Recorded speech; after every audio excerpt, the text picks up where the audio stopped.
DocTalk is brought to you by Merck Animal Health, the science of healthier animals. Hey folks, Dr. Dan here. Thanks for joining me today on DocTalk. We're going to have a great show, although you're just stuck with me flying solo, but we're going to talk about something that you need to be talking about with your neighbors, community leaders, and that's how good a job we do of using antimicrobials judiciously within the beef industry. Thanks for joining me this morning.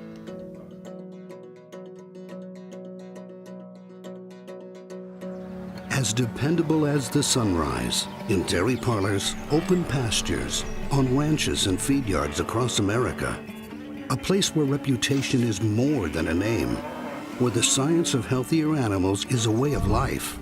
It's the responsibility that drives who we are and what we do. Every decision, every day. It's your livelihood and our responsibility.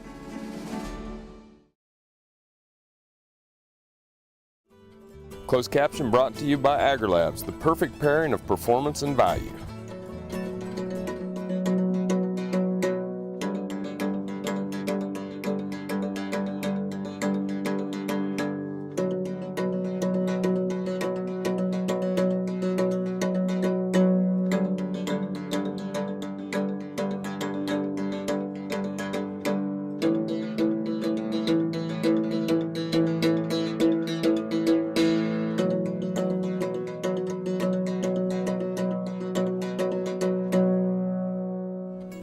This segment brought to you by the new Hired Hand Portable Cow Sprayer. For more information, visit cowsprayer.com. Hi there folks, welcome to DocTalk. I'm Dr. Dan Thompson here from Kansas State University, and today we're going to talk about antibiotics. And you know, we've heard a lot of talk about the veterinary feed directive. We've heard many times in the news about antimicrobial resistance or antibiotic resistance in the use of antibiotics in production animal medicine. We've also heard about antibiotic residues. And so what I thought today was, let's take a step back. Let's talk about the crucial issues. Let's talk about continuing to get better within our industry. Let's talk about the true relative risk of antimicrobial resistance. And let's talk about how we use antibiotics as a tool, not only for animal health, but for human health. I've worked with many different retailer groups, and one of the things that McDonald's retail did is they did a survey on animal welfare. And when they asked consumers on the street what animal welfare was, if they asked 6 different people, they'd get 6 different answers. And so nobody really truly knew what animal welfare was. But the one thing that came from those studies was that the typical consumer correlates a healthy food product comes from an animal that was healthy. So safe, wholesome food comes from healthy animals. Makes sense. And animals that are healthy are ones that have had good animal welfare or good animal husbandry. We understand that not all animals that receive good animal husbandry are not going to get sick. Some of them will get sick, just like our children get sick. But understanding that the core value of the consumer, or the core thought process of the consumer, is that a healthy animal is one that is well taken care of, and a healthy animal is one that provides us a safe food product. Now, we have to explain to the consumer that we don't want to use antibiotics. When I use antibiotics in animal health programs, that means that animal was sick and we needed to treat it for the disease just like they would if I got sick or got respiratory disease or some sort of bacterial infection. And these are great tools that we have. With the VFD coming, one of the things that consumers really want to see is, are we providing consistent and constant improvement in our systems? You can see that from the USDA, from the veterinary client-patient relationship, from FDA, from industry initiatives within the beef industry, we have continued to get better, and we'll talk about that during the show today. What we want to focus on first in the next segment is we're going to talk about the relative risk of antimicrobial resistance. We're going to talk about going in an industry from just having antimicrobial residue avoidance on our mind to antimicrobial resistance avoidance on our mind. So this is going to be a paradigm shift for our industry, but we also need to understand that we have beef coming from other countries. And if the beef is coming from other countries, if the producers and veterinarians are not being held to the same standards as the consumers and regulation is being held in the United States, I think that's an issue because they're going into the meat counter side by side as the same product. So we'll talk about things that lead up to that. We'll talk about traceability and much more. But it's time that we get real about the antimicrobial resistance issue in this country and antimicrobial regulation and its impact on the beef industry.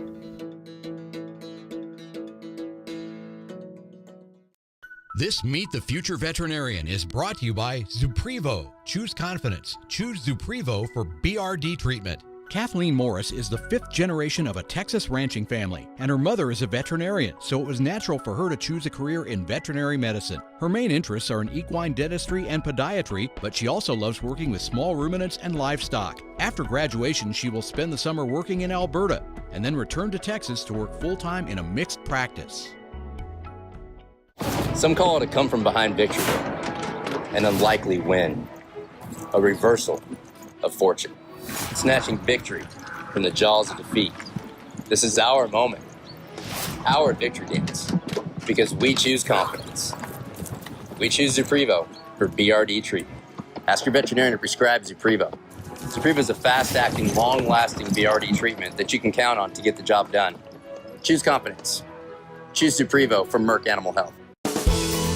Horn flies are a nuisance and a production loss, so getting rid of the problem is important.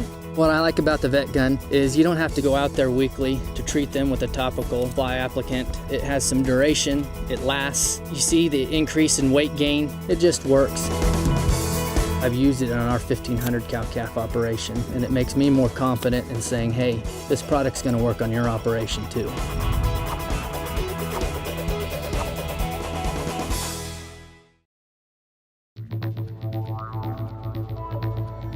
Do your cattle struggle with pink eye, BRD, or another disease? Contact Newport Laboratories for a customized solution. Our custom-made vaccines are produced using the specific diseases found in your area. These USDA licensed vaccines offer potential cost savings on vaccine and labor. Contact your veterinarian or Newport Laboratories the next time your cattle are in need of a custom solution. Newport Laboratories custom-made vaccine, because every situation is different. This segment brought to you by the new Hired Hand Portable Cow Sprayer. For more information, visit cowsprayer.com. Hey folks, welcome back to DocTalk. I'm Dr. Dan Thompson here at the College of Veterinary Medicine at Kansas State University. And we're talking about antibiotic residue avoidance and antibiotic resistance avoidance in our beef cattle supply chain. And one of the things that we have to understand is the one beef concept. And the one beef concept is understanding that if you own cattle on the hoof, if you own cattle in a feed yard, a cow-calf operation, stocker, feedlot operation, if you are a packer that is processing cattle or slaughtering cattle, if you are a hamburger grinder, or if you're a retailer, you're part, or if you're a consumer with beef in your refrigerator, you're part of the beef industry. We're all part of the beef industry trying to work together to provide a safe, wholesome product for the end consumer. And a lot of times we see retailers making decisions on antibiotics and making some snap judgments on something that might get them some market or some press at the point in time. And one of the things we have to understand is that when it comes to our industry, they say the greatest distance between two people is the last 3 feet. And the retailer is the last 3 feet of the beef industry to the consumer. Now, activists, such as animal rights activists or antibiotic activists or different lobbying groups, have agendas and interests to decrease the trust between the retailer. It used to be decrease the trust between the consumer and the beef industry. The consumer trusts us. The consumer is 97% of Americans consume beef. We are on the same team. So now the trust is being eroded between the executives at the retailers with the farming industries. Stephen Covey Jr. just wrote a book about the speed of trust. And in that book it says, as trust decreases, the speed of business slows down and the cost of business goes up. And so while activist groups that may have a hidden agenda of wanting us to not eat meat. What they're trying to do is increase the cost of production by eroding that trust, increasing audits, increasing assessments, loss of technology without due diligence in making snap decisions to just get the activists off their back or to get themselves a first place in a market share just through marketing and getting in the different newspapers or news outlets. So understanding we really have, when it comes to residue avoidance, antibiotic residue avoidance, when you look at FSIS's data, 99.9% of market animals, whether it's hogs, poultry, cattle, dairy cattle, when they go to slaughter, do not have an antibiotic residue. 99.9%. That's tremendous. The infrastructure that we have in this country of veterinarians and producers working together to avoid having antimicrobial residues, understanding the withdrawal system, understanding constant movement forward is tremendous. We all need to be thankful for everybody working together. And when we come back, we're going to talk about how the relative risk of resistance then, not residue, resistance is calculated here in this country. It's going to be a great show. Thanks for joining me this morning. I'll be back after these messages.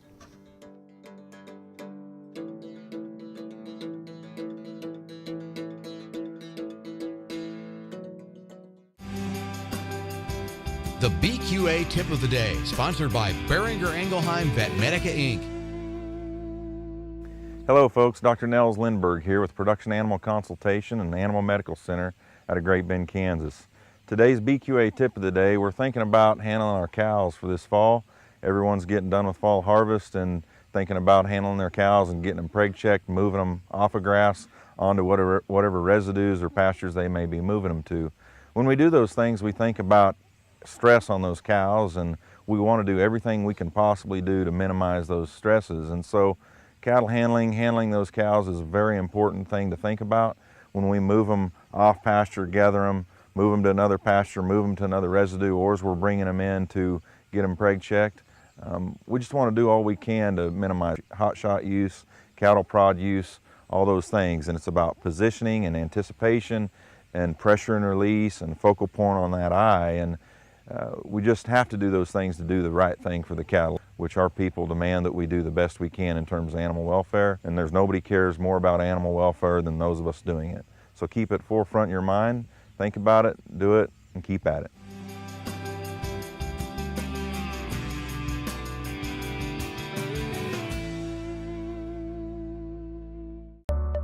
Say this is a calf that's been run through the chute a few too many times. Going through the chute stresses cattle, causing them not to eat like they should. Luckily, Pyramid 5 plus Presponse SQ provides proven protection against key respiratory diseases in a single shot, with just one trip through the chute. Talk to your veterinarian about Pyramid 5 plus Presponse SQ, and soon your calves will relax and eat like a whole different animal.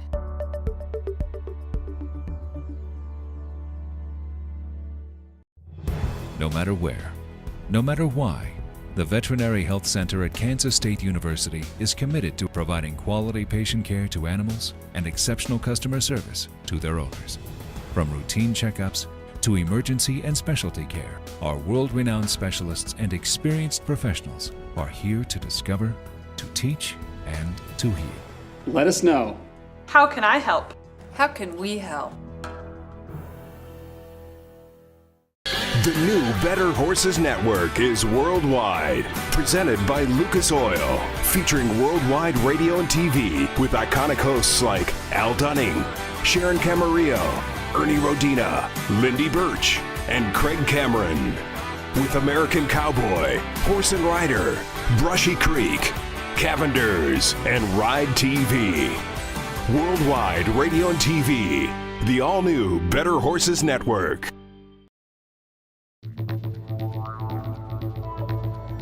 Do your cattle struggle with pink eye, BRD, or another disease? Contact Newport Laboratories for a customized solution. Our custom-made vaccines are produced using the specific diseases found in your area.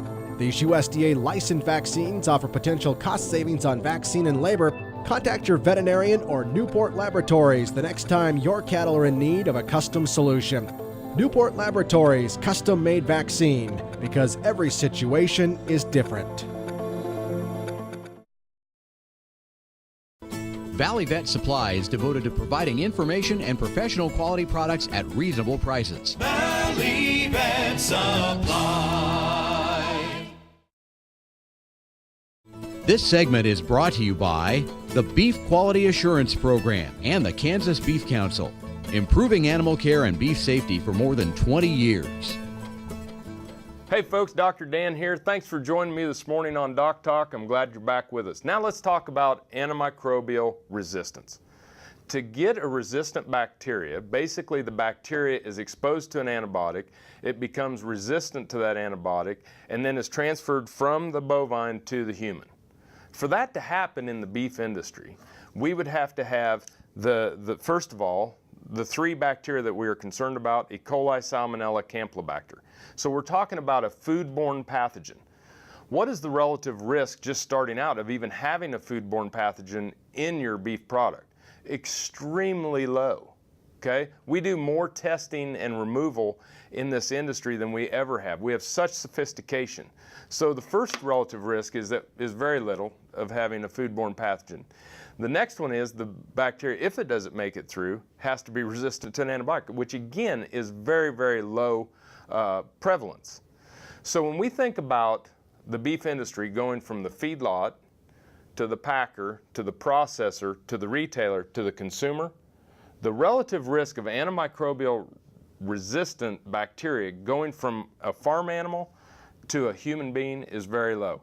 At the level of the feedlot, we have the veterinary client-patient relationship. We have the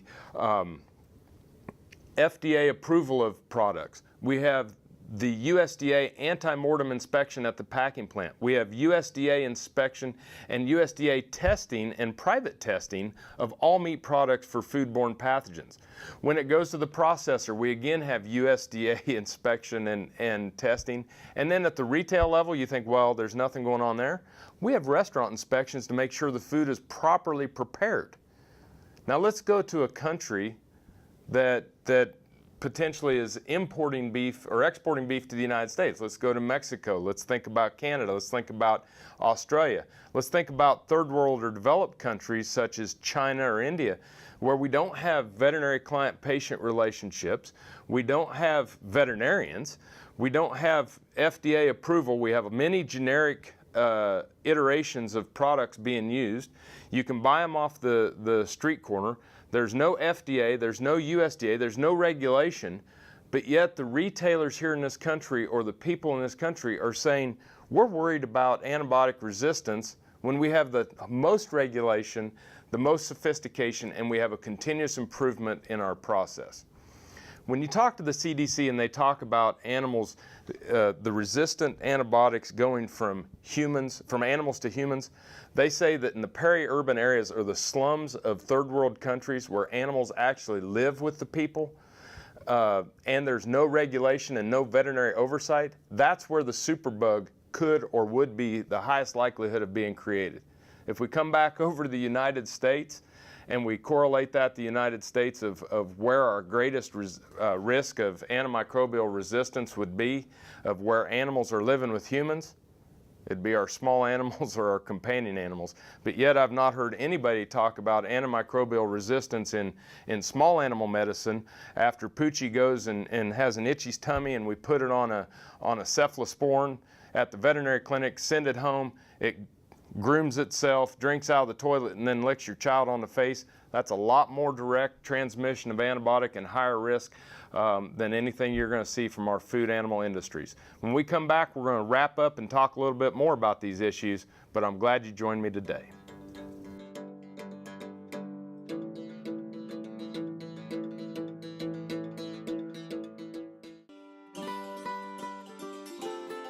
Good morning, I'm Matt Perrier from Eureka, Kansas. My family owns and operates Dale Banks Angus, which is in the southern Flint Hills of Kansas. We've had Angus cattle for 112 years. In 1904, my great-great-grandfather purchased his first Angus cows, and we've raised registered Angus cattle ever since. We've seen a variety of changes in that breed, and we've seen the power of Angus throughout the decades add profit to the commercial cow-calf segment, which is what our goal is to do. Some of the biggest strengths that the Angus breed have are the Certified Angus Beef program, which is one of the first branded beef programs that was ever introduced in the mid-70s. It has added value to Angus genetics, and it's increased and improved the demand and the interest in beef nationwide and worldwide, really. In addition to the Certified Angus Beef program, our Angus Genetics Incorporated, the breed improvement arm of our association, has enabled us as breeders and our customers as commercial cow-calf producers to find the genetics that are the most profitable, find the genetics that allow them to add performance or add fertility or whatever it is that their herd may need, and find genetics that can help them do that. So those two powerful programs as part of the American Angus Association have enabled us as seed stock producers and as an industry to grow profit within our business. If you're searching for bulls that offer genetic flexibility, then come to the Dale Banks Angus Bull Sale, Saturday, November 19th near Eureka, Kansas. Selling 140 bulls that have spent their lives in rough Flint Hills pastures. For 112 years, the Perriers have been focused on providing hard-working, balanced trait bulls for progressive cattlemen nationwide. Make plans to join us on November 19th or bid online at liveauctions.tv. Call the Perriers at 620-583-4305 or dalebanks.com. Broadband has become as important to us as highways. That is why DocTalk is teaming up with NTCA, the Rural Broadband Association, and rural broadband companies like Blue Valley Telecommunications in fighting for quality broadband access through the program Smart Rural Communities. I don't think we have any idea what's coming in the future. I couldn't have imagined 5 years ago what we're doing today. So in 2 years, I would guess there's things we can't imagine that we're going to be doing. To learn more, visit ntca.org/smart or bluevalley.net.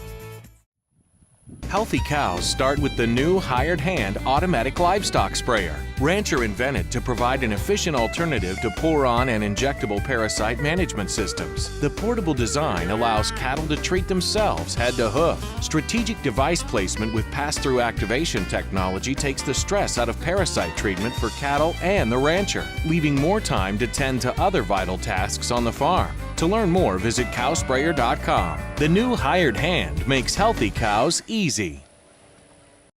It's easy to spot the man who uses Synanthic. With lower volume and less waste, Synanthic steps up your deworming routine. Get more deworming with less dewormer at Synanthic.com.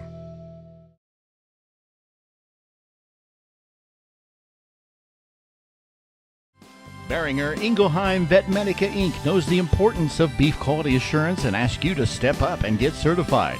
Go to bqa.org for details.